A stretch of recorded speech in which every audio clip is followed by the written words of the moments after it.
Jaime, buscando a Devani Escobar, hallaron 5 cadáveres de mujeres en Nuevo León. Buscando a esta muchacha de 18 años de edad que había desaparecido, encontraron 5 cuerpos de mujeres en Nuevo León. Durante este 2022, la Comisión de Búsqueda de Nuevo León ha contabilizado la desaparición de 327 mujeres. De este total existen 26 mujeres que continúan ausentes sin ser localizadas en espera de que se conozca su paradero. Hay otras menores desaparecidas en Nuevo León, además de Devani.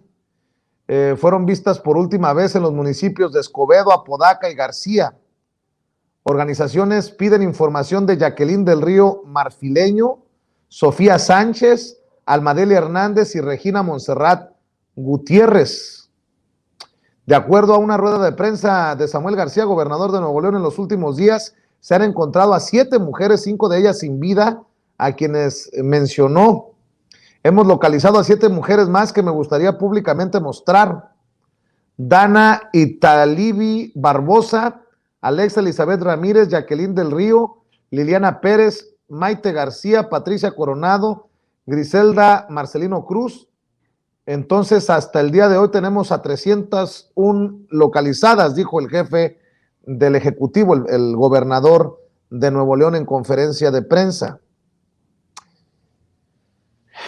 Y déjeme preguntarle la opinión acerca de este caso a 2 mujeres que respeto, que admiro y que forman parte de esta mesa de diálogo de Sin Censura en este viernes. Saludo primero a María de los Ángeles Huerta del Río, exdiputada federal de Morena por el Estado de México, comunicóloga y miembro de esta familia Sin Censura. ¿Cómo estás, María de los Ángeles? Te saludo con mucho gusto.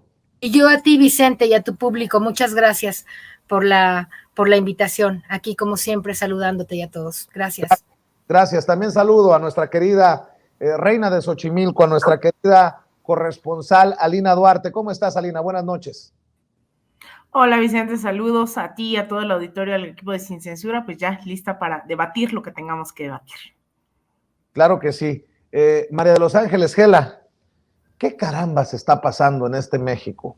En este México en el que todos tenemos que asumir la responsabilidad, del presidente para abajo, del presidente hasta el ciudadano de a pie. ¿Qué está pasando en nuestro México? Y siempre hablamos de un antes y un después, yo lo mencionaba, y lo recuerdo dolorosamente porque esto lo escuché del que en ese entonces era procurador de justicia del Estado, no me acuerdo su nombre, pero lo entrevisté cuando investigaba las muertas de Juárez. Es que pues las muchachas se lo buscaron, estaban vestidas inapropiadamente, recuerdo esa frase. Pues la mujer puede, si quiere, andar en calzones, y eso no debería de sentenciarla a ser asesinada. ¿Qué carambas está pasando en nuestro país? Gela, te escucho tu reflexión, porque, y digo, por eso lo abordo con ustedes, porque son dos mujeres a las que admiro, a las que respeto, y si bien tenemos temas políticos que abordar, pues también tengo mamá, tengo hermana, tengo primas, tengo sobrinas, tengo tías. Pues no me imagino que una desgracia de esta magnitud golpee a la puerta de una familia, ¿no? Gela, te escucho. Mira, Vicente, déjame decirte varias cosas que me parecen muy pertinentes de mencionar ahorita. En primer lugar, recordar que hasta hace 2 años, 3 años, en este país no existía como tal, digamos, ¿no?, el concepto de feminicidio entre las autoridades judiciales, digamos. A partir de el nuevo gobierno se decidió y se definió, yo estuve en esa discusión muy cercana, por cierto, convenciendo a Gers Manero de que efectivamente teníamos que tipificar el asunto del feminicidio como un delito para entonces poder abordarlo de una manera adecuada. Gracias a la presión de todos los grupos feministas y de muchas mujeres muy valiosas, se logró esta posibilidad de que el feminicidio fuera considerado como tal y por lo tanto castigado como eso, ¿no? Como una acción que se comete en contra de una mujer por razones de género. Esa es la característica, digamos, de un feminicidio, ¿no? Se ejerce la acción del feminicidio porque es un delito cometido, un asesinato cometido por razones de género. Dicho eso, hay que especificar también que el otro gran problema que tenemos en este país, y yo diría que en el mundo, pero bueno, en este país vamos a referirnos a él, es el problema cultural del machismo, del patriarcado, de la cultura, en donde desde hace siglos no se había mirado a la mujer como un sujeto digno de ser respetado, aceptado y no agredido como antes era lo normal, ¿no? Pegarle a una mujer o molestarla o violarla a media calle, que nadie castigara ni hiciera nada, ni le pareciera incluso un delito, porque era así como ahora dices, ¿no? La mujer está provocando a los hombres y entonces culpa a la mujer por ponerse una minifalda, etcétera. Todas esas patrañas que han existido en la cultura, lamentablemente, pues son, entre otras cosas, lo que explica esta terrible violencia. Yo quiero hablar de las violencias sociales, porque a mí me parece que el problema, si lo reduces solamente al tema del género, ¿no? Al tema de que las mujeres son agredidas por los hombres, estás olvidándote del contexto y de la cultura en donde toda esta violencia, no solamente la violencia a las mujeres, sino, por ejemplo, la violencia a los hombres violadores, a los hombres agresivos, que vivieron en una familia en donde muy probablemente fueron violados, violentados, molestados, esos niños o niñas desde entonces, por familia. Sabes que México es uno de los países en el más alto número, en el más alta nivel de pederastía. Si no es el primero en el planeta, creo que es el segundo lugar en actos de pederastía en el mundo. ¿Qué significa eso? Que los niños y las niñas son violentados y violados y molestados desde chiquitos. ¿Qué genera esa situación? Pues que esos niños y esas niñas, cuando crecen, van eventualmente también a seguir, ¿no? Generando toda una cultura llena de violencias en todos los sentidos. Dicho que hay un contexto y que hay una cultura y que hay unas digamos, tradiciones sociales que hay que ir rompiendo para poder eliminar la violencia de género, te digo que otro dato muy sorprendente, Alina me lo va a ratificar seguramente, y si me equivoco en algo, por favor que me lo comente. Las últimas estadísticas que yo vi sobre el feminicidio dicen que el 70% de las mujeres violentadas en este país lo han sido por alguna persona cercana a ella. Fíjate, o el exmarido, o la pareja, o la expareja, el papá de sus hijos, el tío de la mamá, ¿no? Es decir, hay una cantidad de casos muy alto de mujeres que la violencia que se ejerce sobre ellas es por alguna persona cercana. ¿Qué está significando esto? Que las mujeres, si bien víctimas de esta violencia, también necesitamos agudizar, todas las mujeres, agudizar nuestras habilidades y nuestras capacidades para podernos también, ¿no? Proteger, dejar de estar cerca, cuidar las personas, las parejas, las exparejas, para tratar de minimizar un poco esto. Ahora, esa es la responsabilidad que tenemos las mujeres. ¿Cuál es la responsabilidad que tiene el Estado? Todos tenemos una responsabilidad en el tema de las violencias. A mí lo que me parece una equivocación es pensar todo en términos de el Estado o el gobernante o las políticas públicas solo responsables del problema. No digo que no lo sean, no digo que no hay que arreglar mucho en el ámbito político, estatal, jurídico, etcétera, ¿no? Pero también hay que pensar que hay un ámbito en la cultura y en las propias en las propias maneras en cómo las mujeres nos relacionamos con los varones y los varones con las mujeres, para irnos dando cuenta de cómo resolver el problema. No pueden poner un policía, por más buenísimo que fuera un Estado protector de mujeres, es muy difícil poner un policía en la interacción entre un hombre y una mujer, por ejemplo. Sí, pero o en a ver, una familia. Pero a ver, también tenemos un grave problema desde el Estado, desde ¿Cierto? la sociedad, cuando el responsable dice que hubo una falla humana masiva, cuando la autoridad señala de la posibilidad de que se haya tratado de un accidente, incluso antes de cualquier investigación, averiguación, ¿no? averiguación, que se pudo haber tratado de un accidente. Hoy ya sabemos que se trata de un golpe contundente en la cabeza. El padre de la muchacha dice que hay videos del presunto taxista tratando de manosear a su hija. Oye, si la gente no puede confiar en su autoridad, hay un grave problema, ¿no?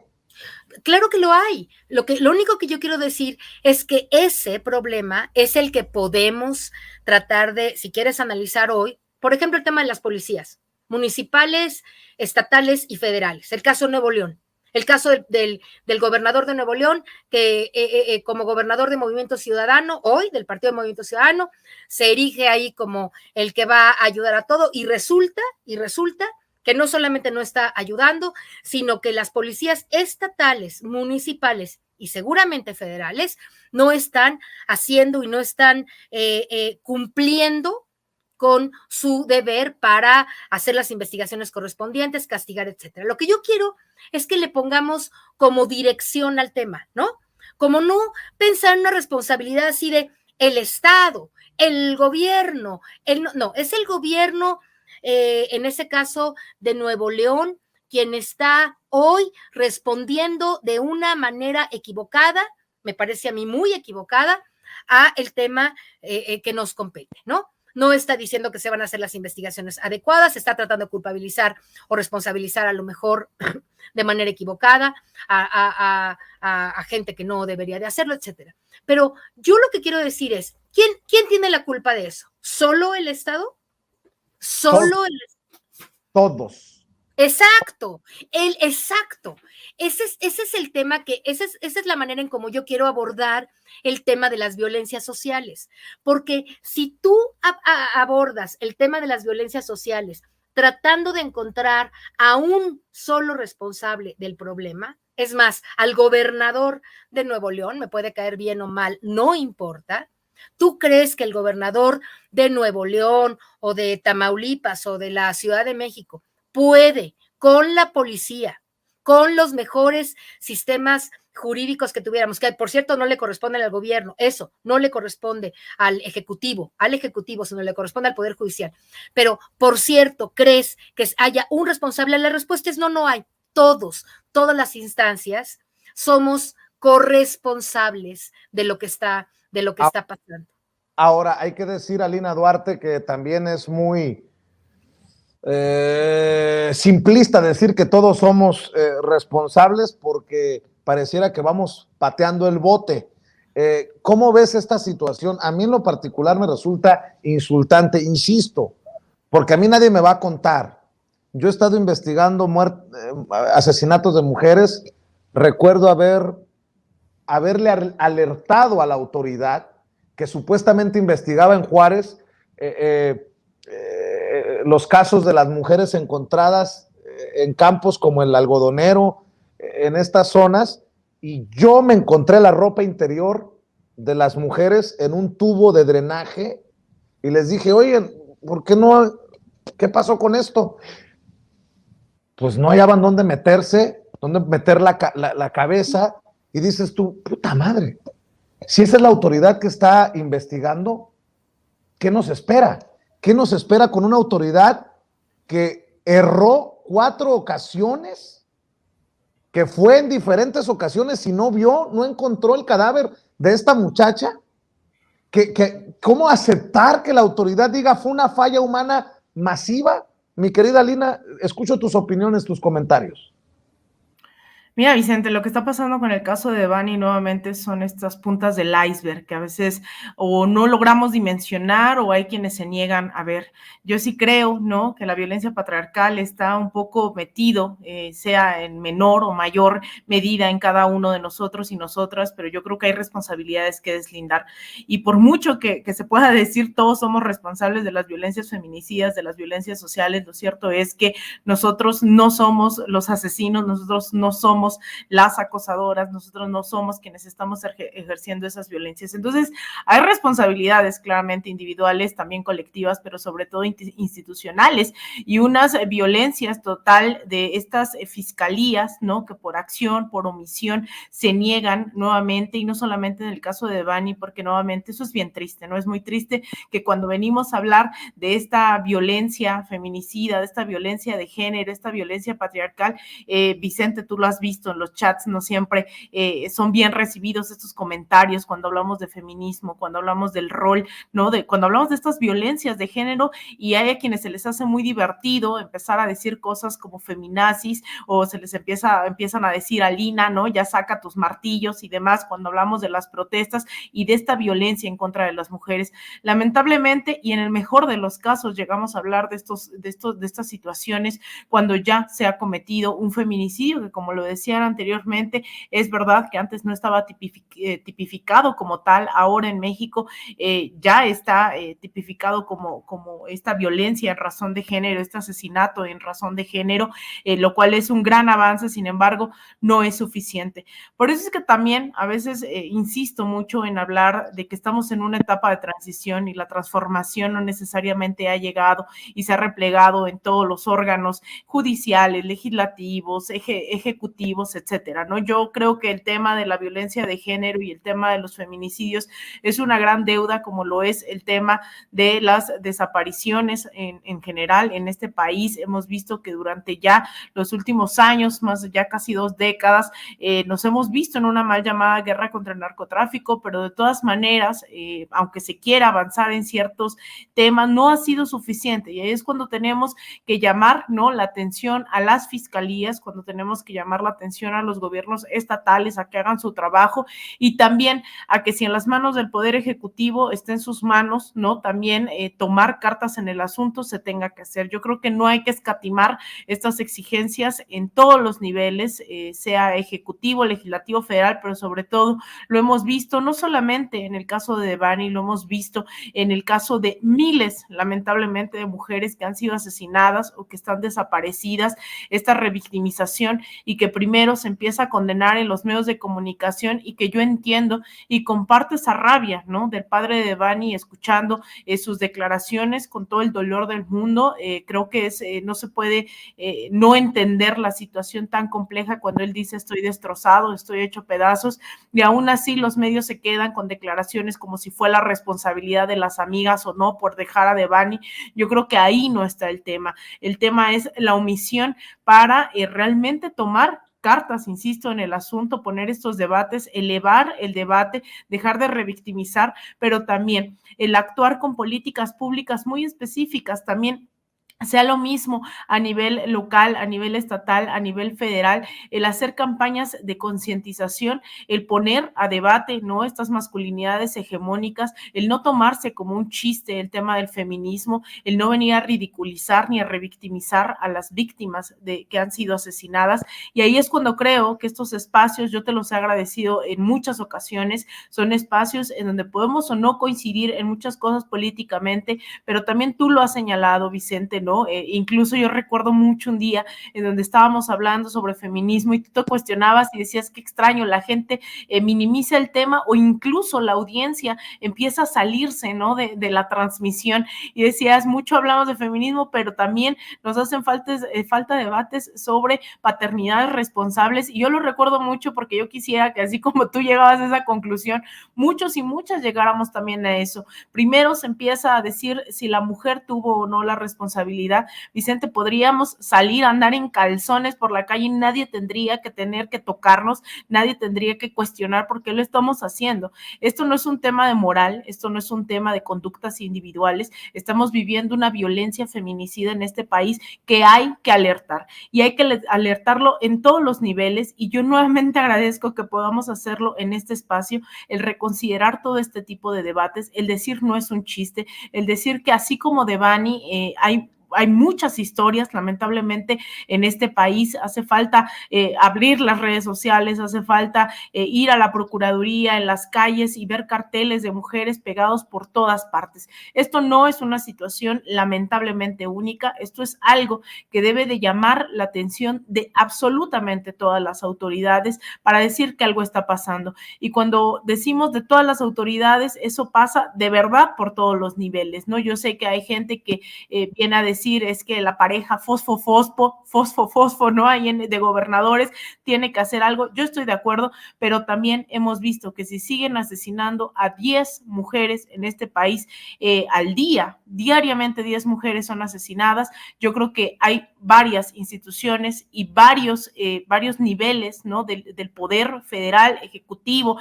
legislativo, que todavía hace falta que tomen aún mayor cartas en estos asuntos. Así es, conciencia, empatía, tantas cosas que veo que faltan para no hacer declaraciones como las de las autoridades en Nuevo León, o la revictimización que hace el propio gobernador Samuel García. Dice el presidente en la mañanera, la gente no es mala por naturaleza, son las circunstancias las que llevan a algunos a tomar el camino equivocado. Creo que también es importante rescatar estas declaraciones del presidente, Adriana. El mal. La gente no es mala por naturaleza. Son las circunstancias las que llevan a algunos a tomar el camino de las conductas antisociales. Entonces, ¿qué tenemos que hacer? ¿Cuál es el verdadero combate a la delincuencia organizada? El más profundo es quitarles a los jóvenes, que no tengan un semillero,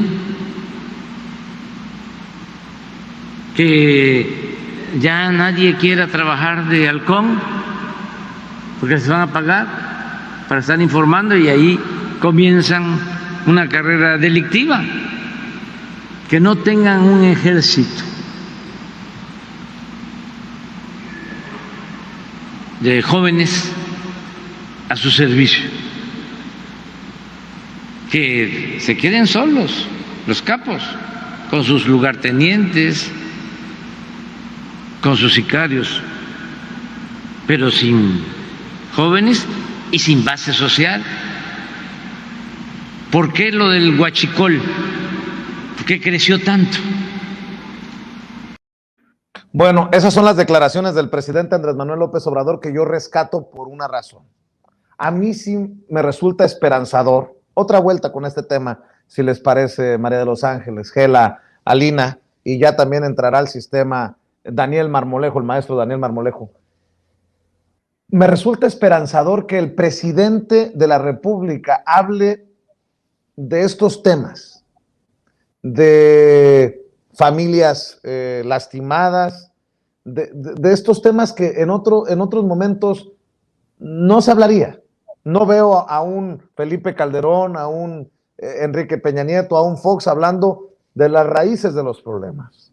Y creo que mucho tenemos que hablar de estos temas con toda la honestidad y con toda la profundidad, para con la esperanza de mejorar la situación en el país, ¿no? En temas de feminicidios, en temas de violencia,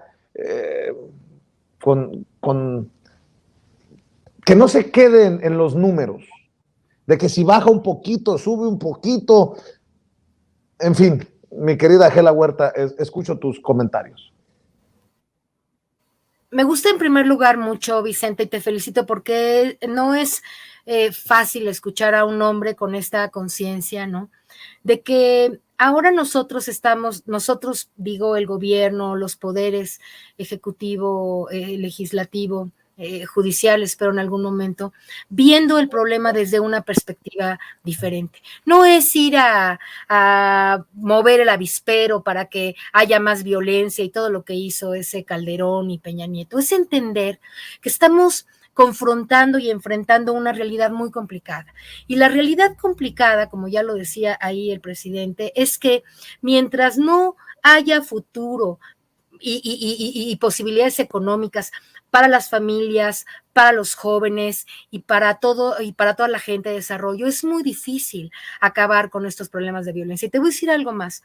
Si nosotros consideramos qué es lo que significa en el fondo la frase tan traída, ¿no? Llevada por la oposición de que el presidente dijo que abrazos, no balazos, etcétera.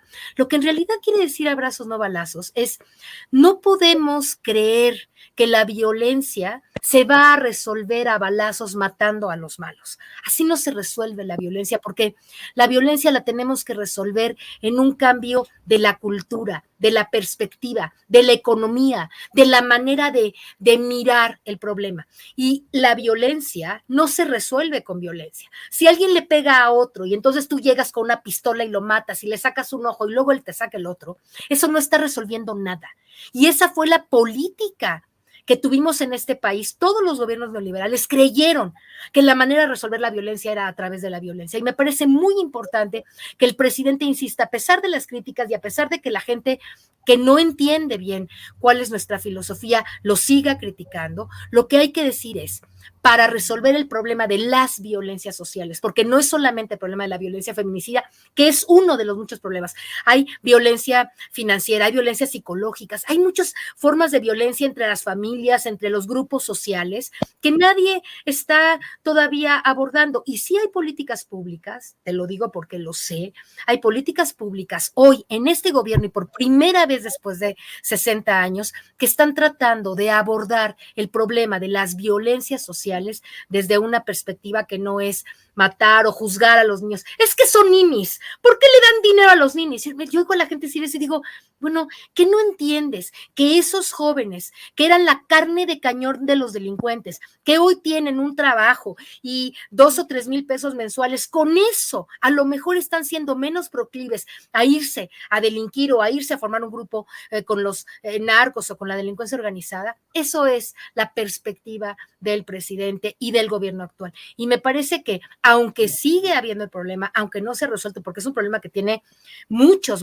años y no se va a resolver en 3 años y menos con 1 y medio de pandemia y todo lo que implica lo que implicó esa epidemia. Yo creo que por lo menos hoy tenemos a un gobierno que tiene una perspectiva mucho más amplia, está viendo el bosque, no el árbol, está tratando de pensar que la mejoría en las condiciones de vida de la gente y de la familia es lo que eventualmente puede repercutir en que haya menos violencia social, y yo aplaudo por todos lados la política que hoy el gobierno de la Cuarta Transformación está implementando en esta materia, sin tener que aceptar que todavía a estas alturas efectivamente no hemos logrado resolver problemas tan graves como este del feminicidio. Pero yo creo, Vicente, que por primera vez podemos decir que vamos por un camino que sí puede ser a la larga mucho más efectivo que solamente los balazos, la guerra, las balas, la sangre, todo eso que sabemos que no sirve realmente para atajar de fondo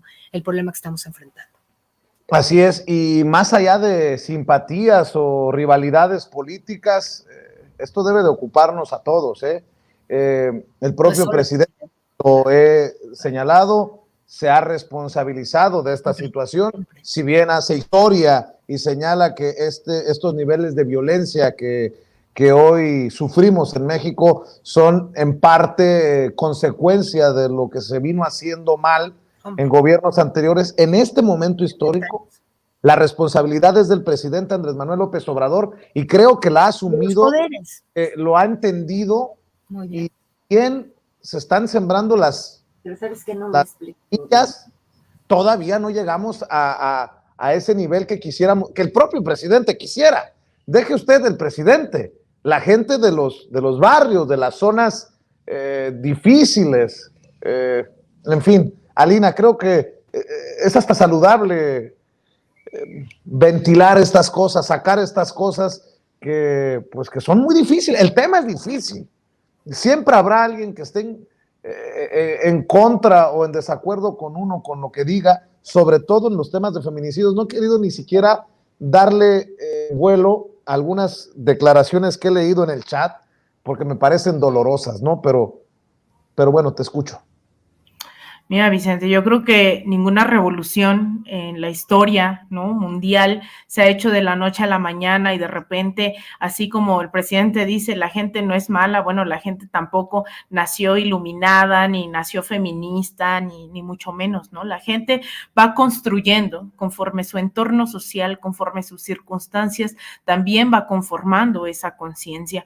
Durante muchos años no podíamos avanzar en la conciencia porque yo te lo decía, hay múltiples situaciones. Yo veo que a veces también ciertos intelectuales vienen a decir que el pueblo, o no, esto del pobre es pobre porque quiere, esto de porque, pues es que tú no eres suficientemente progresista, tú no eres suficientemente de izquierda, o incluso denigrar a gente que vota por el PRI, que vota por el PAN, de ignorantes, ¿no? Yo creo que el tema de la ignorancia es algo que también hay que entender desde los múltiples factores sociales, económicos, al qué le estamos diciendo ignorantes, ¿no? Yo creo que en este sentido tenemos que repensar cómo nos hemos constituido, y hay quienes hemos tenido el privilegio de ir a la escuela, hay quienes no, porque no tienen las condiciones económicas, sociales, no porque no quieran, hay quienes no hay ni siquiera escuelas en sus comunidades, quienes no tienen luz, quienes no es lo mismo haber nacido en cuna de oro como Donald Trump o haber nacido en la sierra, ¿no? Son condiciones totalmente adversas que si no las vemos desde origen, obviamente va a ser muy complicado.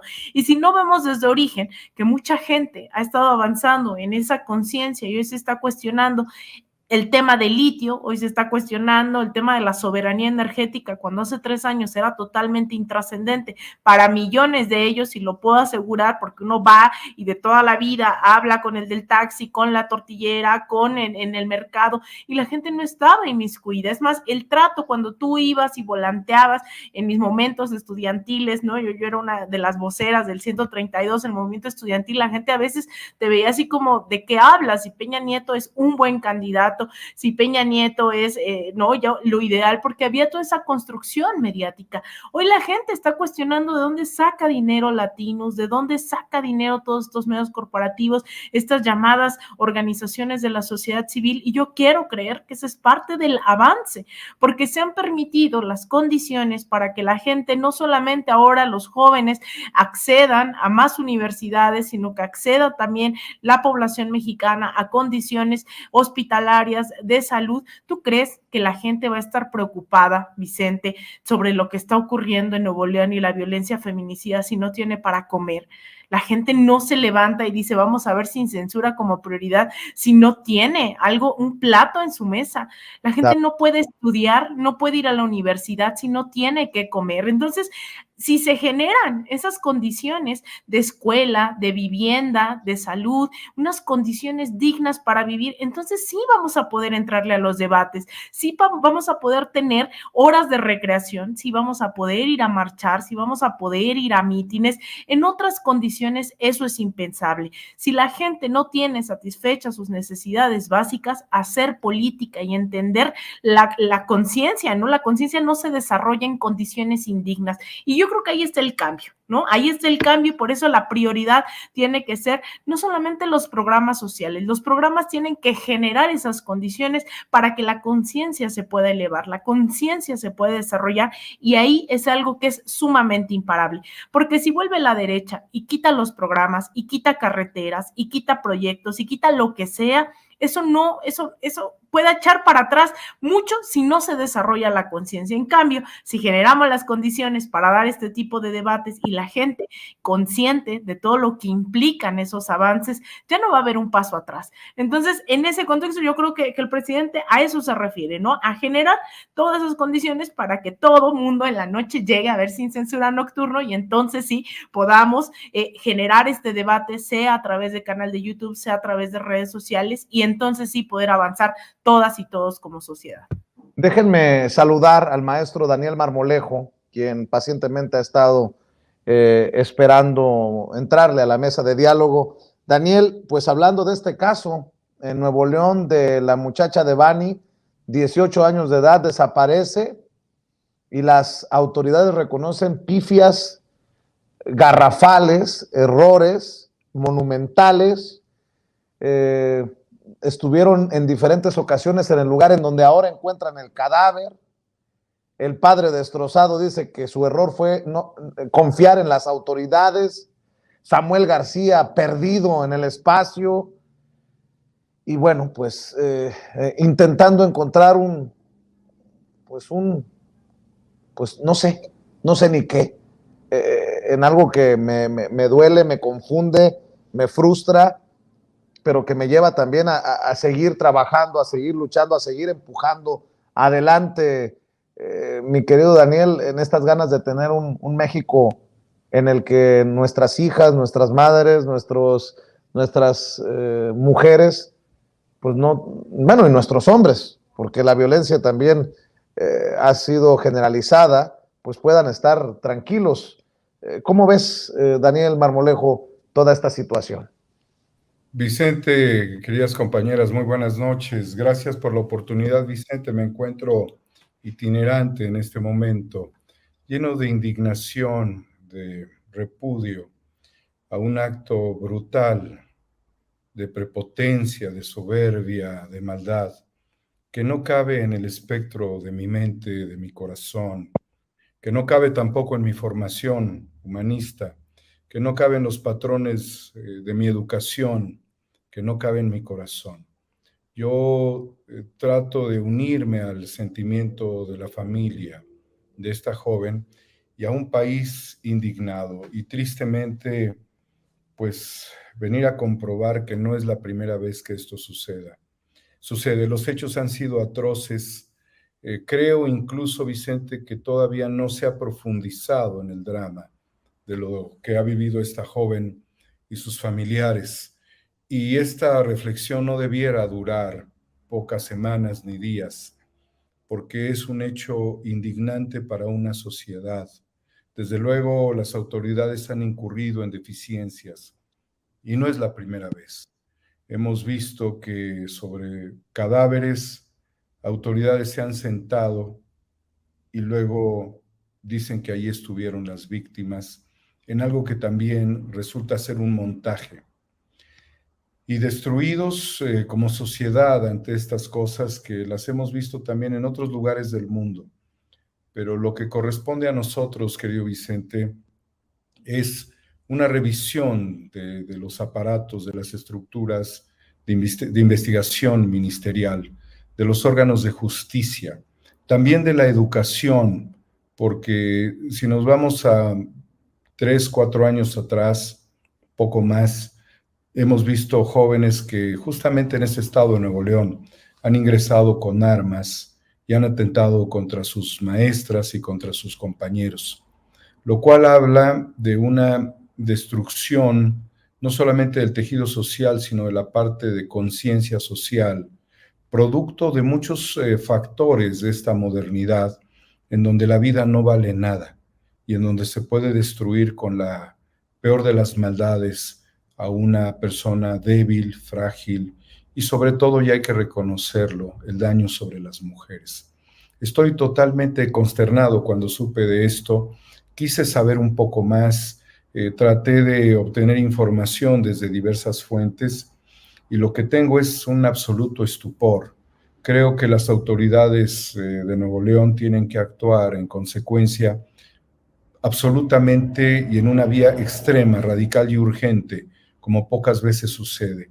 se pudo haber evitado, Vicente, también es uno de los razonamientos más necesarios, y se pueden evitar muchos de estos fenómenos de destrucción de personas a través del uso extremo de la violencia y de la peor de las condiciones degeneradas, de la soberbia homicida. Quisiera yo tener más argumentos para sumarme a esta reflexión que las mujeres han hecho con profundo dolor. Me siento totalmente indignado, me siento débil para poder hablar de este tema. Querido Daniel, por cierto, aprovechando, ¿cómo sigue Joaco? El querido Joaco, que desafortunadamente está delicado, tengo entendido. Gracias por la oportunidad de hablar de nuestro querido amigo y hermano Joaquín Ortega, a quien conocí contigo. Lo valoré como un baluarte de la comunicación por su enorme capacidad de reflexión, de análisis y su profundidad, sobre todo, su gran humanismo. Joaquín Ortega tuvo un escenario muy grave, Vicente, de lo que comúnmente le llamamos derrame cerebral. Sin embargo, pues él fue atendido por sus familiares, hasta donde tenemos la primera información. Yo hablé con Joaco el día lunes después de un relativo restablecimiento de su condición. Le hice saber de mi enorme preocupación y le pedí que tuviese ayuda asistencial de urgencias. Sé que Joaco estuvo trabajando el lunes, porque además es un hombre muy que se exige mucho a sí mismo, y en ese sentido, a pesar de que el sábado no pudo participar con nosotros en Incorruptibles, él tuvo este problema con 2 convulsiones muy serias por la noche. Él ingresa al Instituto Nacional de Neurología y Neurocirugía, que como tú sabes, yo he sido un crítico de este instituto en momentos pasados, incluyendo la destitución del director, esa consecuencia de denuncias que yo hice en Presidencia de la República. Sin embargo, sigo pensando que es una institución importante para nuestro país y que tiene los médicos y la capacidad para poder actuar en este sentido. No quiero hablar contrariamente a la buena voluntad que hubo. Sin embargo, Joaquín, después de ingresar el día de ayer, pues no sé si se le dio la alta o se le dijo que ya no debía. Recibí una comunicación muy atenta desde el primer momento y después del doctor Edgar Natal, quien tiene una responsabilidad importante en el Instituto Nacional de Neurología y Neurocirugía, donde le dieron una primera atención. Tengo un diagnóstico privado de la situación que está sufriendo nuestro querido Joaquín Ortega. En términos precisos lo diré, es una hemorragia parenquimatosa lobar frontal izquierda, con edema cerebral de etiología a determinar, con efecto de masa, detectado por tomografía, epilepsia secundaria a hemorragia en lóbulo frontal izquierdo. El paciente debuta con crisis epiléptica al momento del evento vascular cerebral, hipertensión endocraneal secundaria a masa ocupativa por hemorragia lobar frontal izquierda, caracterizada por cefalea, náuseas, vómito, visión borrosa. La situación de Joaquín Ortega es delicada.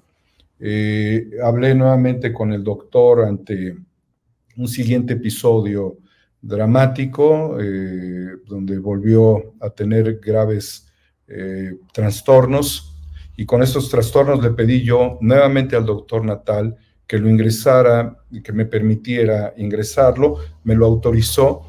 Yo no quisiera que estuviera solamente de forma temporal. El problema es aquí, en el lado izquierdo del cerebro. Esto pudiera tener problemas o consecuencias transitorias o no, porque si no se atiende, el derrame pudiese continuar, si acaso la causa también pudiera ser un aneurisma u otro problema. Hasta el momento yo creo que la vida de Joaquín está en una situación delicada, querido Vicente. Pues le mandamos luz, le mandamos la mejor vibra al querido Joaquín Ortega, al querido Joaco, al incorruptible, Joaquín Ortega. Un abrazo, querido Joaquín. Y bueno, si me permiten, para la última ronda de esta mesa de diálogo, Gela Huerta, Alina Duarte, Daniel Marmolejo, hablando de violencia, hablando de la situación en la que estamos, la gran hipocresía de la oposición de hacerse víctimas de una campaña de odio en contra de ellos por dar a conocer su nombre, apellido, su fotografía, por su voto en contra de la reforma eléctrica, me lleva a también pedirles reflexionar sobre el llamado violento de uno de las mentes, de los intelectuales de esa derecha, de esos ultraconservadores, de Francisco Martín Moreno, el hombre exhibido hoy por el presidente Andrés Manuel López Obrador. Quienes empezaron a hablar de traidores a la patria fueron ellos. Dijo palabras con Pedro Ferriz de con Francisco Martín Moreno que serían traidores a la patria los que votaran por Morena el año pasado. Dijo que, haciendo semblanza de la Santa Inquisición, que por él no los colgaría, quemaría vivos a los morenistas. Eso no lo debemos de permitir ni ayer, ni hoy, ni mañana. Y lo han permitido desde estos conservadores, desde esta derecha que ahora se dice víctima de una campaña de odio, cuando es la furia del ciudadano de a pie, que por cierto, no amenaza, que por cierto, no habla de quemar a nadie, que por cierto, simple y sencillamente utiliza los mismos términos de traidores a la patria de los que habla Francisco Martín Moreno. ¿Por qué no cerramos reflexionando sobre eso, Gela Huerta? Yo tengo la impresión de que el problema, y tú lo sabes porque lo he mencionado muchas veces, el problema en este país todavía es que las personas que comunican de los medios de comunicación masivos, que comunican a las grandes masas, son principalmente gente como Martín Moreno. Martín Moreno inventa la historia. Martín Moreno, como lo explicó hoy el presidente, no solamente es un mal escritor, es un escritor mentiroso, es uno que se dice historiador y que en realidad no es historiador, porque está haciendo trampa, parece que cuenta historias o la historia, pero en realidad cuenta sus historias, cuenta sus sesgos, cuenta sus preferencias que son en favor del clasismo, del racismo, de las maneras en cómo ese pequeño sector, esa élite de intelectuales, entre comillas, de comunicadores, como ya los hemos multimensionado, Broso, Aristegui, Loret de Mola y toda esa bola de mentirosos de México, que efectivamente han tenido una fuerte influencia en la manera en cómo la gente percibe la realidad. Porque eso no se puede negar, el presidente lo ha hecho muchas veces, Goebbels, ¿no? Una mentira dicha 1000 veces acaba siendo, para ciertas personas que no tienen toda la información a la mano, una verdad. Y yo creo que la guerra de la percepción, y qué bueno que está aquí el maestro Marmolejo, porque como lo admiro y lo quiero y me gustaría además pronto poderme comunicar con él, creo que uno de los problemas más graves en este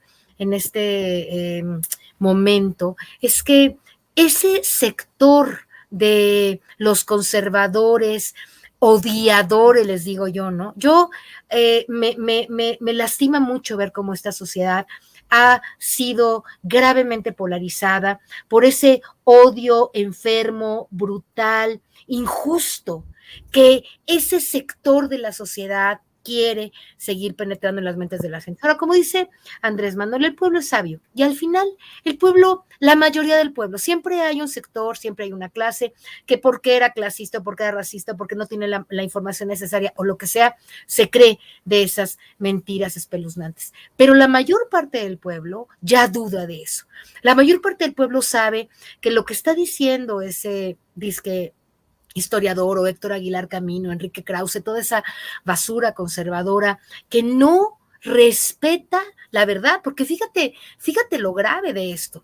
Están contando mentiras sistemática y permanentemente, utilizando todos los medios de comunicación masivos, todo el tiempo, para hacerle creer a la gente una realidad que no existe. ¿Cuál es la realidad que existe? Marmolejo lo sabe muy bien, tú lo sabes muy bien, nuestra compañera Lina, quien por cierto felicito, me encantó la manera en cómo ella está también planteando el análisis de género. ¿Cómo es importante que tengamos una versión diferente, una manera diferente como la que el presidente nos brinda y los demás comunicadores, ustedes, para poder tener una visión? Yo creo que el gobierno sigue fallando muchísimo en materia de percepción y que mientras no tengan claro que esos medios tienen que tener información que los contrarreste a través de los mismos espacios. Porque, a ver, Vicente, tu programa, el programa de Marmolejo, el programa de los periodistas, cuando Noroña habla en los medios, etcétera, en las redes, nosotros estamos diciendo el análisis verdadero, estamos diciendo lo que pasa en este país, pero la gente que solo ve la televisión o que solo oye a Loreto, que solo oye a Broso, que no tiene el otro lado de la historia, no tiene la otra información y mucha de ella ni siquiera tiene acceso, porque ni siquiera sabe que hay otra información, o a lo mejor no tiene redes sociales, o a lo mejor no le alcanza para estar viendo todo el día el celular para ver sin censura, a todas horas. ¿Qué hacemos con esa gente? ¿Quién le está contando a esa gente lo que realmente pasa en este país?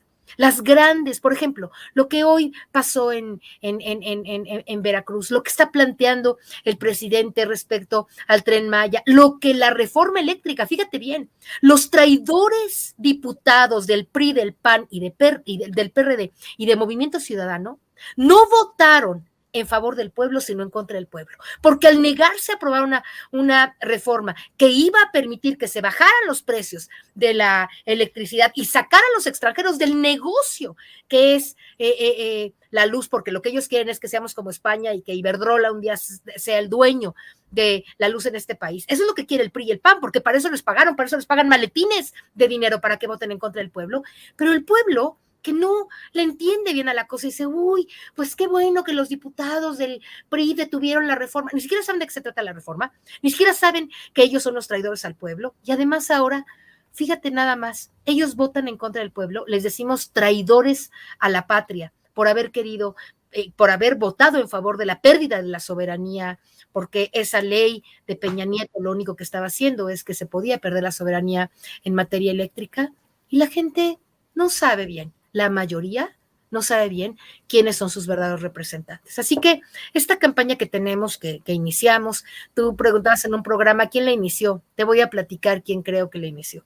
Creo que Noroña, cuando se subió a la palestra y dijo, aquí hay traidores a la patria. Después, Epigmenio Ibarra, que en la conferencia de prensa con Mario Delgado en ese momento dice que hay traidores a la patria y luego hace su columna diciendo que a los traidores hay que llamarlos traidores. Y después los comunicadores del pueblo, que yo empecé a hacer esa misma noche la campaña de evidenciar y sacarle fotografías a todos los traidores del pueblo y socializarlo en todo este país. Y todo esto tal vez ocurrió al mismo tiempo, no digo que primero Juan o Pedro, todo el pueblo al unísono como fuente ovejuna, dijimos, estos son los traidores del pueblo y se llaman así y pertenecen al PRI y pertenecen al PAN y pertenecen al PRD y pertenecen al Movimiento Ciudadano. Ellos han dicho el cacas. México va a ser como Venezuela, el peligro para México. Todos los días, a todas horas, hablan pestes de una manera horrible. Los chairos, nacos, que dicen, ellos sí pueden violentar en este país con su verbalidad y con sus acciones a todo el pueblo, y eso no es violencia. Y que nosotros les digamos traidores a la patria con argumentos, porque en la Constitución, en el 123 constitucional, dice que quien quiere dejarle a los extranjeros los bienes nacionales son unos traidores a la patria y deberían de ser juzgados por traición a la patria, según el 123 constitucional. Esos ahora dicen que no al odio. ¿Quién empezó con el odio? ¿Quién empezó a decir que Andrés era un peligro para México? ¿Quién le dice el cacas a nuestro queridísimo y admirado presidente de la República? Ellos, los odiadores, los que están enfermos. ¿Encabezados por quién? Por gente como Martín Moreno, por gente como Héctor Aguilar Camín, Enrique Krause, Broso, que está ya enloquecido, no se diga Loret de Mola, que gana 35 millones de pesos al mes y nadie va y le dice por qué y de dónde saca tales cantidades de dinero. Esos infelices comunicadores que tienen en sus manos los medios de comunicación social son los que están envenenando al pueblo. Y a esos son los que deberíamos de meter a la cárcel también, además de a los traidores diputados del PRI, PAN, PRD y Movimiento Ciudadano. Eso es lo que pienso sobre Martín Moreno y todos sus secuaces, mi querido Vicente. Me queda claro que haciendo referencia a Martín Moreno, también el presidente lo que dice, no somos iguales. Podemos hablar de traidores a la patria, pero nunca de quemar a nadie o a alguien en el Zócalo, querida Lina. Hay niveles.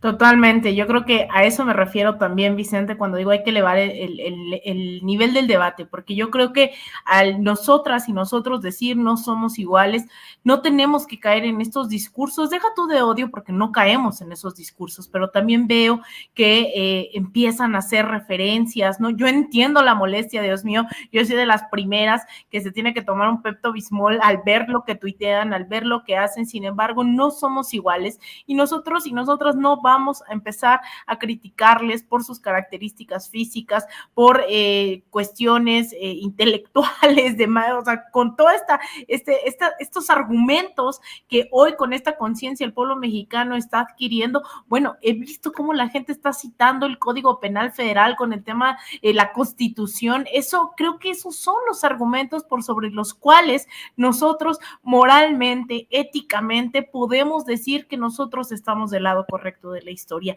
No me queda duda de que estamos en ese lado y que no tenemos que caer ni en la reproducción, y a veces yo me cuestiono, ¿no? Hasta dónde tenemos, porque hay un límite bien delgado entre evidenciarlos y de repente hacer eco, ¿no? De todos estos discursos. Y yo siempre lo pienso cuando se trata de Lili Téllez y de Gabriel Cuadri. Son dos personajes que yo quisiera estar diciendo y contradiciendo todo lo que dicen, pero llega un momento en donde hemos visto que tienen la palestra cuando desde la mañanera se les menciona, cuando desde una conferencia o cuando tú los mencionas, pero de ahí en fuera es una oposición que no tiene esa capacidad de mantener un debate a ningún nivel. Hemos visto un Loret de Mola, hemos visto, bueno, específicamente en el caso de Loret de Mola es impresionante, porque también en ese debate tenemos que decir hasta dónde le damos ecos y hasta dónde incluso reproducir lo que ellos están haciendo, aun cuando lo digamos con argumentos, ¿no? Contraargumentemos,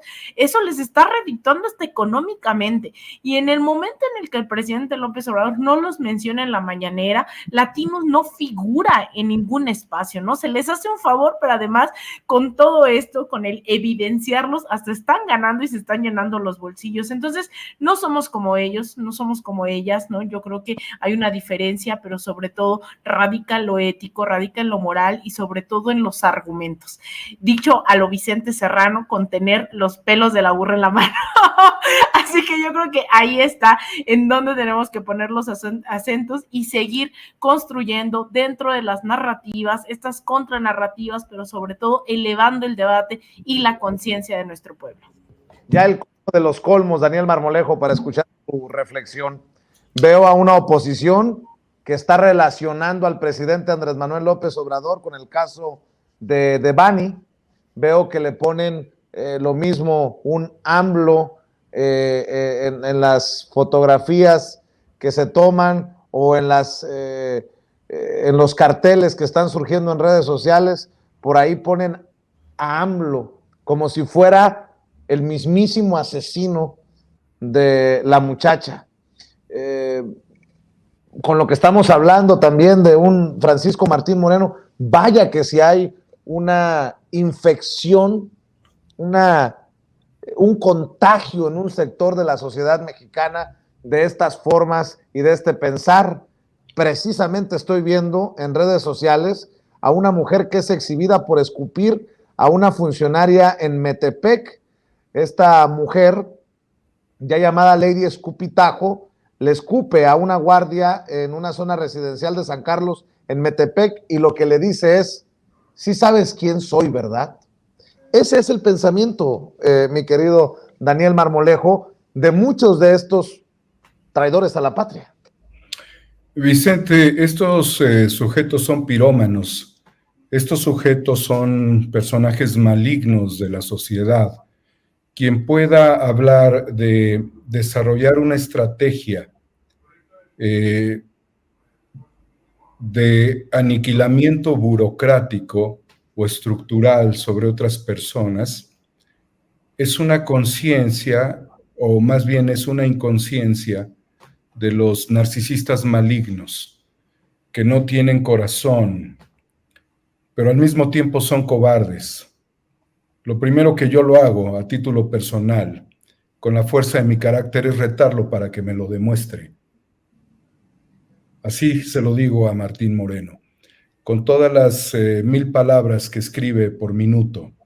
Si acaso tiene el carácter y la fuerza depredadora y genocida, aquí estoy, Martín Moreno, a nombre de las víctimas, de las personas que hemos defendido, porque finalmente ellos han ocupado a personajes de la política que son verdaderos sujetos con problemas psicológicos, incluso hasta alcohólicos, para fustigar una estrategia contra nuestra nación, llevándola a los extremos de la desmesura en la actuación del poder político, como se dio con el traidor a la patria que yo expuse ante el presidente y ante el gabinete de seguridad, que fue Felipe Calderón, quien fue, y lo sabes muy bien, querido Vicente, informado a 5 meses de su gobierno de los vínculos de García Luna con el Cártel del Pacífico. Esto se lo expresé al presidente en diciembre del 2019,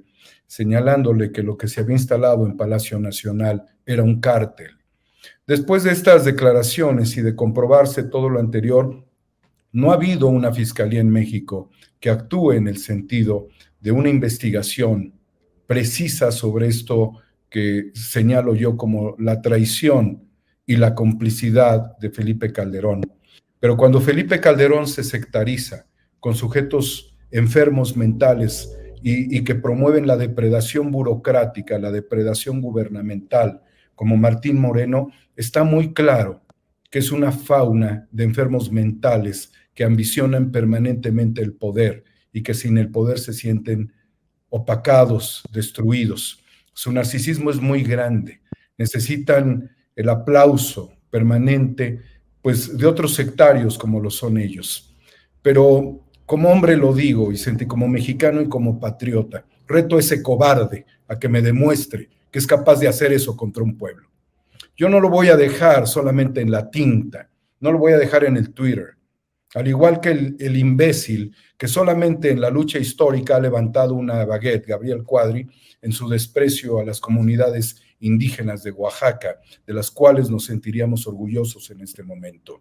No soy diminuto ante sus ataques, no me doblo ante sus infamias ni sus formas de depredación, pero yo sé que en el fondo ellos son cobardes, que un sistema judicial mexicano corrupto, doblado, puesto de rodillas permanentemente, sigue operando en favor de la impunidad de estos sujetos.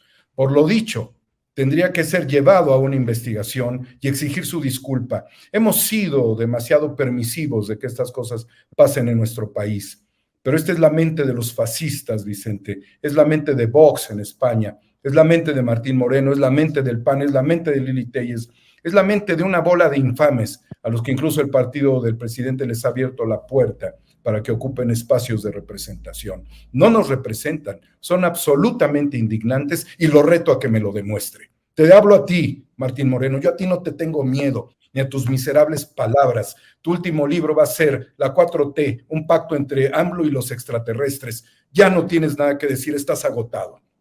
Mi querido Daniel Marmolejo, te voy a dejar continuar con tus ocupaciones, con tus cosas. Te pido, por favor, que nos mantengas al tanto de la situación de Juaco, de Joaquín Ortega, a quien le mandamos luz, y cerremos invitando precisamente a la gente a tus trincheras, querido Daniel. Muchas gracias, Vicente. Estamos muy atentos y dándole seguimiento al gran Joaquín Ortega, extraordinario analista, un hombre combativo. 4A República, ustedes saben, con el número 4 en YouTube y Homo Ex Novo. Nunca nos vamos a bajar de la vanguardia de esta lucha, querido Vicente. Agradezco a las compañeras la oportunidad de estar aquí y que me hayan permitido. Te abrazo, mi querido Daniel Marmolejo, el maestro Daniel Marmolejo, hablando con nosotros sin censura. Querida Alina Duarte, ¿en dónde te apoyan a ti? Hay que compartir tus trincheras. Muchas gracias, Vicente. Pues yo los invito a que me sigan en Twitter. Me encuentran como @AlinaDuarte_ en Instagram _AlinaDuarte. Vayan, suscríbanse a mi canal de YouTube. Me encuentran como Alina Duarte. El próximo mes arrancamos de lleno ya con las transmisiones semanales. Y pues bueno, agradecerte a ti, Vicente, nuevamente este espacio, estos debates, la oportunidad de hablar sin censura en toda ocasión, todo el tiempo. Eso me queda claro. Y un abrazo a los compañeros y sobre todo también esta audiencia que además está en el chat participando bastante, así que nos vemos la próxima semana aquí en Sin Censura. Claro que sí, un abrazo, Alina Duarte. Gela Huerta, ¿en dónde te encuentran a ti, en dónde te apoyan a ti? Gracias, Vicente. Comunicadores del Pueblo en Facebook, en YouTube, en Twitter. Tenemos también mis canales, ya sabes, Gela Huerta, igual en el Facebook, en Twitter. Y yo quisiera decirle, y si no sé si ya se fue Marmolejo, pero querría preguntarle aquí públicamente si le puedo llamar, por lo quisiéramos invitar al Consejo Consultivo también de los Comunicadores del Pueblo y a toda la gente, Vicente, que quiera empezar a participar de manera activa. Hay un espacio de trabajo voluntario y político a través de los Comunicadores del Pueblo. Lo único que tienen que hacer es entrar a las redes, al Facebook, a través de ahí se pueden comunicar conmigo por WhatsApp y entonces yo los ingreso a los chats y al trabajo permanente de nuestra asociación civil. Te agradezco mucho el espacio, saludo a mis compañeros, a Lina y a Marmolejo, y espero que estés muy bien, Vicente. Muchas gracias por esta oportunidad, como siempre te la agradezco. Claro que sí, muchas gracias, Gela Huerta, gracias, Alina Duarte, gracias, Daniel Marmolejo, ya quedan pendientes de comunicarse y siempre honrado, orgulloso de que formen parte de estos esfuerzos. Gracias, Alina, gracias, Gela, buenas noches. Hola, Alina, nos vemos, Vicente, bye, bye. Vámonos. Amigos, amigas, regresamos en breve, pero mientras seguimos hablando sin pelos en la lengua, sin censura, usted puede suscribirse a nuestros 3 principales canales en YouTube. Sin Censura Media, en donde tenemos más de 1.600.000 suscriptores, Sin Censura TV, en donde tenemos más de 1 millón de suscriptores, y en Sin Censura Presenta, en donde queremos llegar muy pronto a los 100,000 suscriptores. Si usted ya está inscrito en Sin Censura Media, suscríbase en Sin Censura TV. Si ya está suscrito en Sin Censura TV y Sin Censura Media, suscríbase a Sin Censura Presenta. Recuerde que es gratis, no tiene que sacar un solo centavo de su bolsillo para apoyarnos. Dele clic en la campanita para que los señores y señoras de YouTube envíen las notificaciones cuando estemos transmitiendo en vivo y en directo o estemos subiendo videos. También nos puede seguir en Twitter en @Vicente Serrano y hasta en Instagram. Ojo, también estamos en Instagram. Son nuestras redes sociales y con el apoyo de ustedes seguimos creciendo, porque con ustedes todo, sin ustedes nada.